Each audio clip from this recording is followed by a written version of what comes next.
இன்றைக்கி முருங்கை உப்பு தான் செய்ய போகிறோம். ரொம்ப சிம்பிள் அண்ட் ஈஸி மெத்தடில் வீட்டிலே எப்படி செய்யறதுன்னு பார்க்கலாம். இதில் கல்லுப்பு தூளுப்பு ரெண்டுமே செய்யலாம். இன்றைக்கி என்னோட ஸ்டைலில் எப்படி செய்யறதுன்னு பார்க்கலாம்.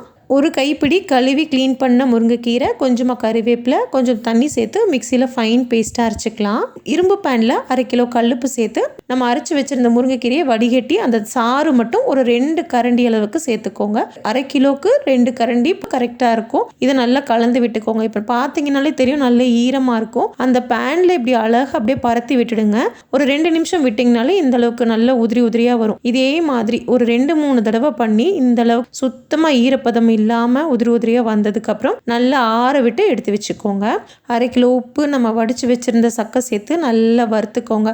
அதே மாதிரி தான் நல்ல ஈரப்பதம் போக நல்ல முறுமுறுன்னு வறுத்ததுக்கப்புறம் இதை நல்லா ஆற விட்டு ஒரு மிக்சி ஜாரில் ஃபைன் பவுடராக அரைச்சி அது நல்லா ஆறினதுக்கப்புறம் ஒரு பாக்ஸில் எடுத்து வச்சுருங்க.